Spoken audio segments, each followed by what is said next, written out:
Sayla Carrot. She's a filmmaker behind a feature-length movie we were having competition in Madrid. Congratulations and welcome. Thank you. Thank you for joining us. Thank you. A synopsis of the film, if you would please. Just tell us a little bit about it. The Valley is about an immigrant entrepreneur living in America, and he's, for all practical purposes, he looks very successful. He has a huge home, great career. He's sold a couple of companies, started them. And then his daughter goes away to college, and shortly thereafter she commits suicide. And he's just completely devastated, as is his wife and his other daughter. And so he goes back and tries to find out what happened. And in that process, he undertakes a journey which kind of reveals a lot about himself and his own life. Thank you. Kind of a very dark film, this, in terms of its subject matter. So where did this all, if you don't mind me asking, where did all the idea for this come from? Is there like a background? I hope I'm not being too personal, but all filmmakers have a story, don't they? Yes, it's a complicated thing. It's a fiction, but it's based on many, many things that I've experienced and I've seen in living in Silicon Valley for 20 years. I raised two girls there. Both my daughters one is in high school and one is in college. And I witnessed firsthand the pressure that these kids are under all the time to be quote unquote successful. Is that a lot of that because of where you live and what's expected? Actually, I think it's a very universal story because, I mean, I've been talking to people from the East Coast, from Europe and from other places, and they all tell me, oh yeah, I know it's like this here too. It's like, I think the upwardly mobile part of the segment of the society, they all have the same kind of dreams, and there's nothing wrong with having dreams for your child. No. But and they kind of put this intense amount of pressure on their child, and that creates a lot of anxiety and depression amongst the kids in many instances. Some kids thrive under those conditions, but many kids flounder, and that was my observation. The other real central part of the story is that the daughter is suffering from depression, which really is a mental illness.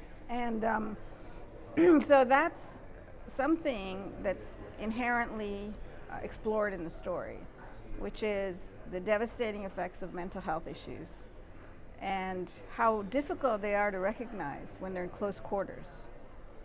Within a family, for example, you can go, especially depression, because it's a very insidious type of disease, which is very hard to diagnose when it's very close to you. You tend to think, oh, they're just going through, teenage angst or growing pains or, whatever else. But it really is, it's a mental health issue, which is physiological and has a huge physiological component. And so that's one of the things that's explored in the story. And I agree with totally. I think depression is a lot more prevalent than we would like to believe. Yes. And frankly, I think every family is touched by it in one way or another, whether it's subtle or in your face or swept under the carpet.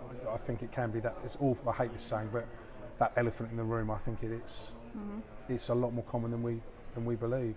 And certainly, from my own family, I can see traces of that, and I suspect any other family here.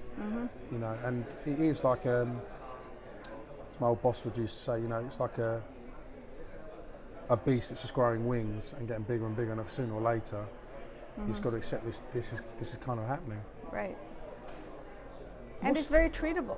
Of course it is, yeah. Of course it is. It's very treatable in most cases if if diagnosed, fairly early or even later. But there are medical, as well as there's prescription medications, as well as cognitive behavioral therapy, which treats depression. So, the sad truth is that in many cases, if it's diagnosed earlier and treated, many of the tragedies could be avoided.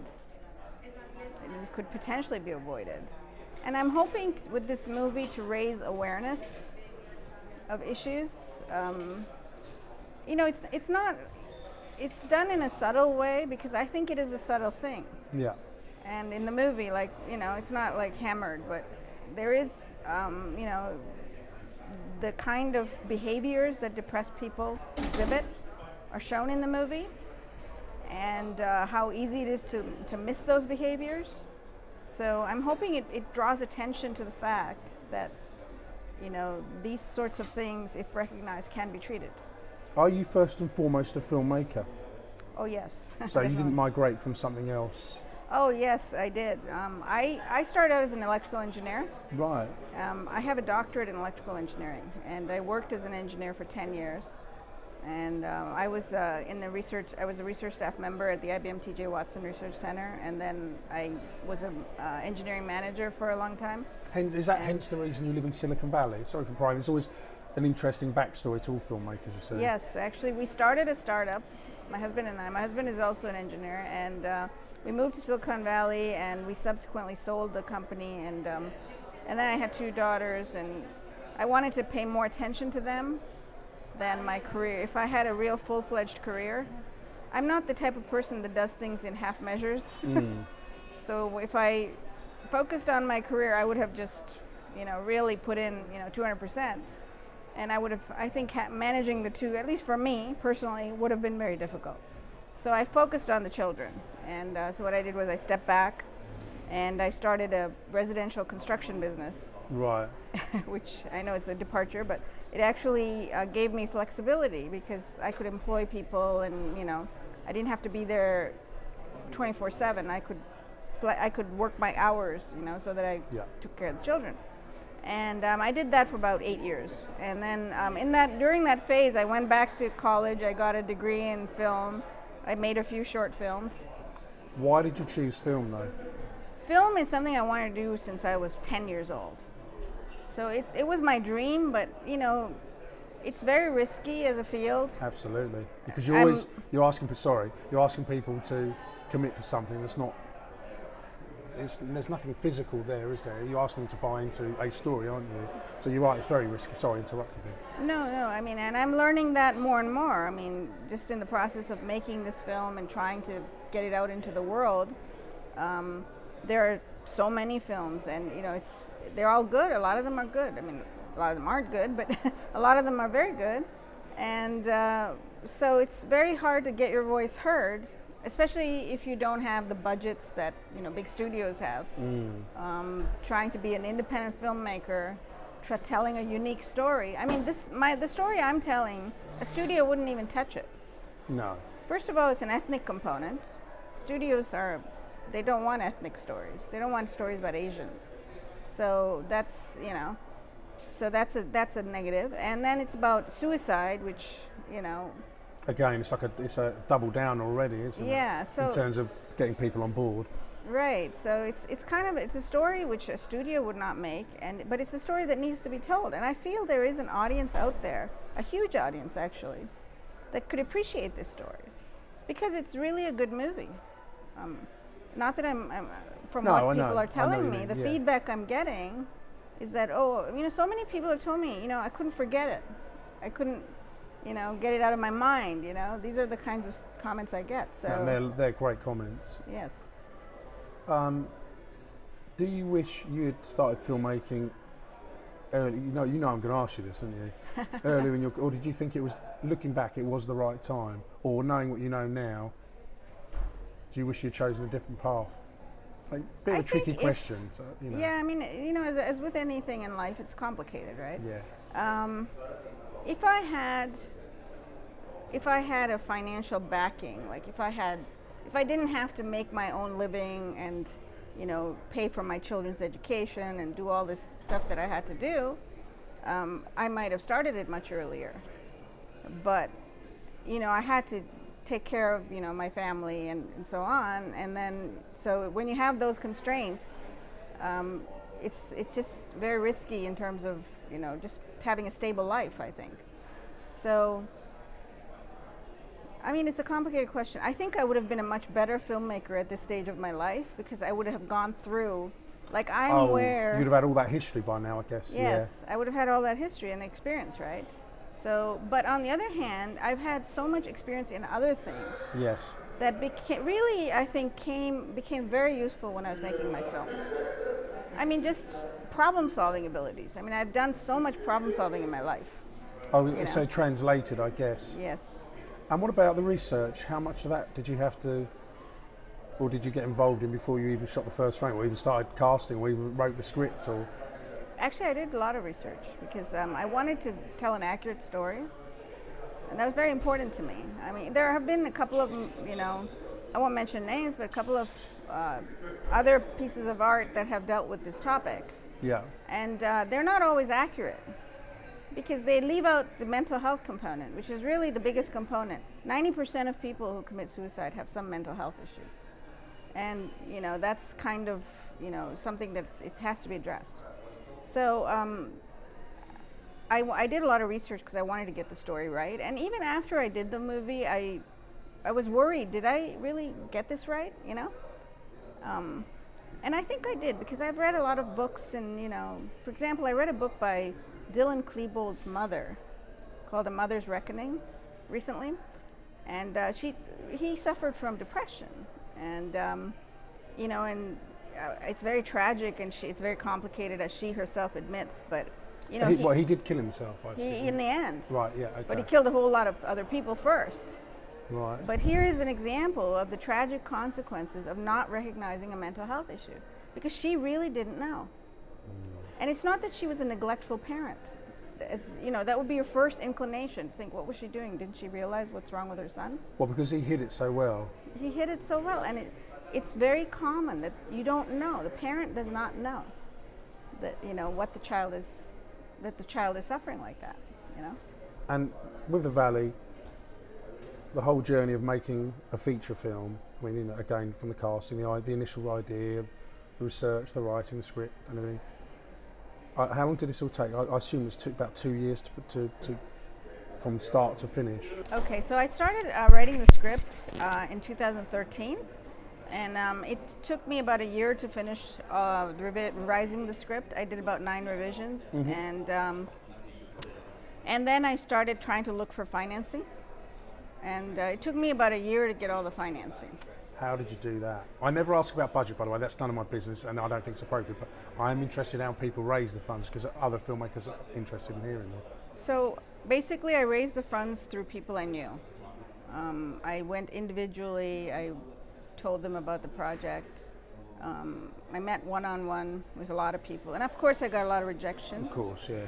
And but the first person who said yes, it really gave me a lot of hope, because he actually committed to a lot of money, and it was I'm eternally grateful. Aki Fujimura, who basically committed to the project, a new person, a new filmmaker, and then I put in some of my own money. So I put in roughly half of the budget, right, and then raised the other half.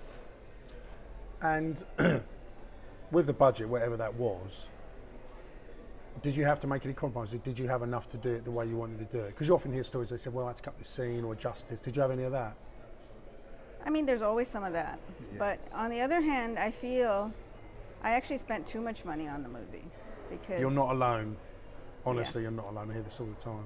I mean, given the market, and again, this is something you mentioned, and some of the other people on the panel, in the business panel at the Madrid Film Festival mentioned. Yeah. Was that the market will bear only so much for a certain kind of movie. And I'm not, because I'm new, I wasn't really well versed with the business end of things. Because I ran my own business, I'm fairly, I understand business. I understand how it works. You're very business savvy, yeah, of course. Right, yeah. But the film business is something I'm not familiar with, so it's something I'm learning, and I think to some degree it's not predictable by anyone. Because, you have all these unlikely hits, right? You don't know beforehand. Absolutely, I can think of dozens of, I mean, when Harry Met Sally was one, I think, and what was the one? Bend It Like Beckham. Bend It Like Beckham. The one with where they retire and go they're retirees and going to stay in a hotel in India. I can't remember the name of it now. Oh, you know the last Marigold. Yeah, the hotel, and that Hotel. was absolute sleeper, and it was massive, wasn't it? Yeah. And there's no formula. There cannot be a formula, because if there was, every film would be a huge success. Wouldn't it? Exactly. There's no formula. And so, we don't know beforehand. And I still feel that there is a market out there for this movie, and I just have to get it out there. And the question is, how do you go about doing that? And that's what I'm exploring right now. I've learned a lot. I've done so much research. I've read so many books. I've learned a lot and talked to many, many people. So I'm just going to keep going until I succeed to the best of my abilities. And isn't it interesting? Those 3 films we mentioned are, give or take, quite comical films. I mean, I know Marigold, there is some serious, but there's quite a bit of comedy in there as well. Yeah, there's a comedy, yeah. And I'm not saying that's the formula, because again, I don't know, but it's interesting we happen to pick those 3. Right. I know there's other sleepers that are serious films, but they're the ones that kind of spring to mind. Well, Ordinary People.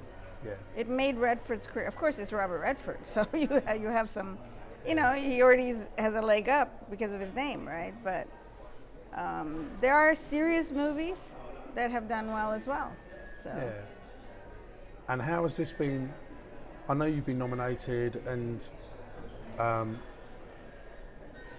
it's obviously successful in that way, but what's your feeling about how this film has actually been perceived by people that have actually gone to see it? And have you had the kind of feedback? I know you've had the kind of feedback that you were hoping for, but has it been, do the ends justify the means, if that makes sense, right now? Or I know this is still an ongoing process, but is it kind of, I should put this more simplistically, where we are right now, is it kind of the place you hoped it would be at this moment in time? Or were you expecting more or less? Sorry. I was expecting more, but I think every filmmaker expects more. I had thought I would get into at least one big film festival, like, maybe South by Southwest. But again, I think, to be honest with you, the ethnic component is actually hurting the movie. If I had made the same movie with all Caucasian cast, yeah, I think I would have had an easier time getting it out there. And that's terrible if it's the case, really. I think it's the truth. Because I think the movie stands, it's a very good movie. The performances are good. But, I think the fact that they look at the cast and they think it's an ethnic movie, and then automatically goes into a different bucket. And I think it's sad, because you should give it a chance, The word immigrant, we're all immigrants. I said it the other day, all of us are. Yeah, it's a question of how far back you go in generation. That's the only difference. That's right, yeah. Especially in America, everyone's an immigrant, right? Of course, yeah. Except for the Native Americans. So. Yeah. Aside from them, you're 200 and quickly 50 years old, I think, approximately off the top of my head. Which is a very young country. Australia's the same, of course. All immigrants except for the Aborigines. In simplistic terms, what distinguishes an Asian immigrant from an Irish immigrant is that they're not white. It's a visible difference. Yeah. So at the end of the day, you're still an immigrant, right? So it's an immigrant story, I think. I don't view it as an Indian story or I view it as an immigrant story. So I do get a bit hot under the collar when I hear this. It's the same in the UK, and I'm sure it's the same in the US, when bandied around about these immigration problems, and it bothers me when I hear people, talk, because we are all immigrants, and it's a few generations max, and what is the immigration problem I keep talking about? It disturbs me a little bit when people really latch on it. A lot of that during the Brexit campaign last year, a lot of talk about that, certain political parties, and one in particular, every problem we had in the UK could be traced back to people that were swarming, allegedly, swarming in our country. That's their words, not mine. And when you hear talk like that, you just think, is this really what we've fallen to? Is this really is this the nub of everything, that we have to really, really talk about people like this? There's always a human desire to reduce complicated problems into simple terms. Yeah. Just because our mind cannot cope with the complexity sometimes. And, if you see a terrorist, it's easy to equate it with Islam because that makes it easy, right? Yeah, it's an easy fix, easy problem to in your mind to get around, right? But that's not that's not the case. It's more complicated, you know. Of course it is. And- Oh, you know, a simplistic thing would be talk of the wall and getting rid of Mexicans, and you kind of think, oh right, okay, so what would happen to the Californian economy, for instance? Because it would, I guess, it would tank. Yeah. You know, and that just seems an obvious question to me. Right. Okay, we do have a problem in terms of, in the UK, the amount of people living there, and this isn't an immigration problem, this is a factual problem, the amount of people living there in regards to the land mass that we actually have is a problem. You know, suddenly you've gone up from 4 or 5 million people in London to 8 or 9 million. Right. It is a problem, and there is huge problems on our roads. Although, funny enough, whenever I'm flying on the plane, coming into land in London, I look out across the widest stretch of 10,000 feet and you see huge swathes of green, and I kind of think, well, can't we just expand? I mean, it's not that simple. But, yeah, there is a problem with the amount of people, but I don't want to say that's an immigration, I'm sorry, this is about you, I don't want to say it's an immigration problem, that's a planning problem Yeah. to me, and that's, you know, just stop focusing on that. And I don't want it to be thought of as a xenophobic right-wing Little Englander, which has been... I think we're digressing. Well, no, but that has been, it's been crystallised because of Brexit, because Yeah. a lot of people are probably thinking that's what we're like, which Right. of course most of us aren't. But yeah, I know, I do this all the time with digress. I did say to you, we'll probably go off on a tangent, you know. But anyway, sorry. What's your next project then after the Valley? So I want to spend about however long it takes to get the Valley out, and I have 4 or 5 ideas I'm working on for scripts. So, which are, you know, this movie was very taxing, you know, emotionally. It's such a serious and heavy topic, and you know, I was very emotionally involved in writing the script and making the movie and editing it and in all stages of it, the post, the music. I mean, I've been living with it for the last 4 years, Right. and will continue to do so until something comes out of it. And so I want to do something a little bit lighter. I did, yeah. I was going to kind of ask that earlier on because I've heard this before, you know, the ones where it's quite a deep subject matter. A couple of filmmakers said something very similar. You know, they want to do something a little bit more comical, and I guess, is that the kind of thing that you're looking at the moment, perhaps? I have a couple of different ideas. One is a comedy. I don't know how good I would be at writing comedy, to be honest with you. I think it's got to be the hardest thing. It's very hard, and I'm not a naturally funny person. Some people are just naturally funny, so I'm not sure that that's the right path for me. But I'm also looking at a fiction, a historical fiction project, Right. which is close to my heart. I think this last election in America has kind of, as with many people, it's galvanized me in some ways. Well, And it's not dissimilar to Brexit for me. I think the two are very similar in terms of not just a shot result, but ideas that certain people have that I'm not in favour of. right. And I think, I don't live in the US, but I've been to the US, but there are things that I hear that are very similar to things that I'm hearing from the US and our country, which I'm not particularly gripped by. I don't particularly, I find it a little bit disturbing, some of the kind of talk I hear, you know, and you're right, there has been an absolute massive sea change, and I think a lot of people are concerned, Yes. very concerned, you know. And you couldn't have written this as a script, could you? You'd have been laughed out of a Hollywood studio, but here we are now, aren't we? Yes. So what I want to do is write a story which talks about the women's, you know, issues, women's movement issues, of how to get.